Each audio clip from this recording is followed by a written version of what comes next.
Horrible conclusion to a story we've been following for more than 24 hours now. A northern Indiana mother is facing charges for abducting and killing her two children. An autopsy is scheduled to see how those kids died. The Allen County Sheriff's Office issued a statewide Amber Alert yesterday for Liliana Hernandez and Renee Pastor. The children's mother, Amber Pastor, was the main suspect. That Amber Alert was canceled around 6:30 when Pastor showed up at the Elkhart Police Department with the two children dead in her back seat. Anytime you have kids involved, it makes it a little. In a development this morning, an autopsy is being performed on a man's body found by a member of an FBI search team. The body was found in the woods just around the corner from where those children were abducted. It's not known if the body is that of Frank McCumber, who is believed to have been with Pastor during the abduction. CBS 4's Zach Myers will update us online at cbs4indy.com, Facebook and Twitter, as well as CBS 4 News starting at 5. And we have new information on an armed robbery on IU's campus. We were following this closely on CBS 4 this morning. The victim tells police he was sitting on a bench in Dunn Woods listening to music. He watched a man walk in front of him. A minute later, the student was grabbed from behind and a metal object was placed to his head. He was told to hand all of his stuff over.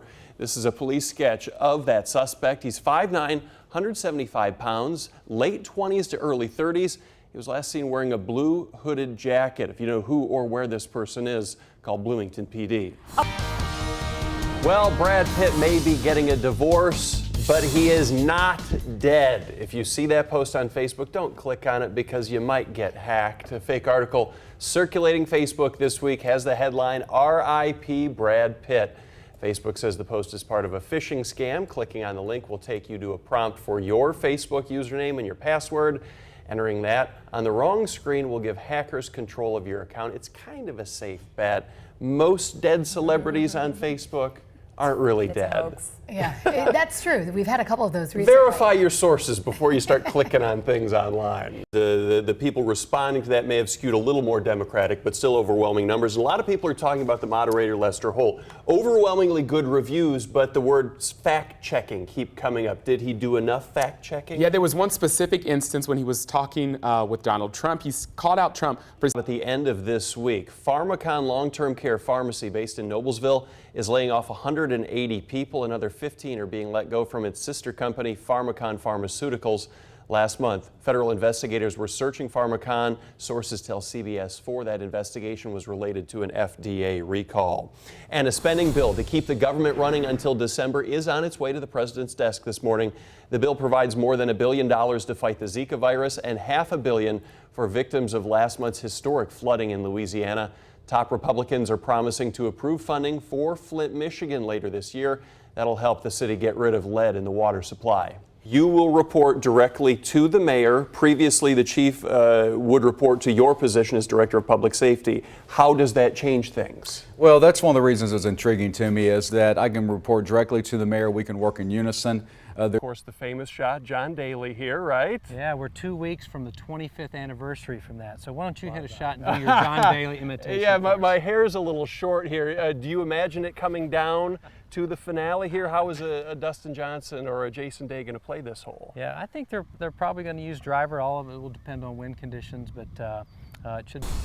The arraignment for the man accused of planting explosives in New York and New Jersey is postponed. Ahmaud Rahami was supposed to be in court today, but CNN is reporting he is still unconscious in a New Jersey hospital. Rahami is accused of injuring over 24 people the weekend before when he planted an explosive that went off in New York. He was shot by police while being taken into custody. And the FBI believes that Rahami acted alone, but take a look at this. They're releasing new images of two men they're still looking for. The Bureau says surveillance video shows two men removing one of the pressure cooker bombs from a suitcase, then walking away with the suitcase, leaving the bomb behind. The FBI says that bag could hold important clues to this. You turned laps out here before? I mean, everybody knows the story. You passed up the rookie test. It went to some guy named Andretti. I don't know where he ended up, but had you turned laps out here before? No, I've been around the track slowly, but not at over 100 miles an hour. So it was pretty interesting to feel that SS Camaro. What a car. I can't believe it. And it came off the production line, if you can believe it, and that's the car that's going to pace the race. I was asking the Chevy marketing rep, if he knew what it costs. I said, I bet Roger is selling those in one of his dealerships, and I bet Roger knows what it costs. Do you know? I'm not sure exactly what the MSRP is, but I know it's a very good car for the money, because when you think about a car that has that speed, can lead the race, and yet can run down I-94 in Michigan, pretty good car. Especially at a restaurant. Now one restaurant is catering directly to those children. Take a look at this on Reddit. A user posted this menu from his local deli. If you see it there, it features the I don't know, the I don't care, and I'm not hungry. It's all on the kids menu. A lot of people commenting, with several pointing out that kids just want French fries. There's the one that somebody else had to call the mom. I love it. And you get to eat whatever's left over. I certainly do. Yeah. Be working at IU Health or Eskenazi, something like that, as some type of a trauma surgeon. I'm just loving this right now. All right, Loving it. Kyle, we'll refer to you as McInskeep if you're going all Grey's Anatomy for us here. Jim, I love it, and it's Thursday night, too. The show comes on. Wrong network, Kyle, wrong network. One reference was okay. We can't go any farther than that.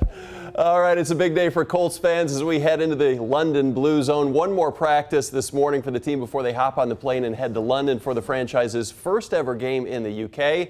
And while the team won't get there till later, our team already has. Chris Hagan and Lara Overton and their staff are in London right now. Here's a tweet of the plane they were on with some Colts fans. Yeah, they got a blue filter there. We'll have live reports from them at 5 and 6 p.m. tonight. This is all ahead of the game on Sunday. Remember, an early kick, 9:30 our time, only here on CBS 4. And while the Colts game is a good thing, this is not. Prepare for higher gas prices.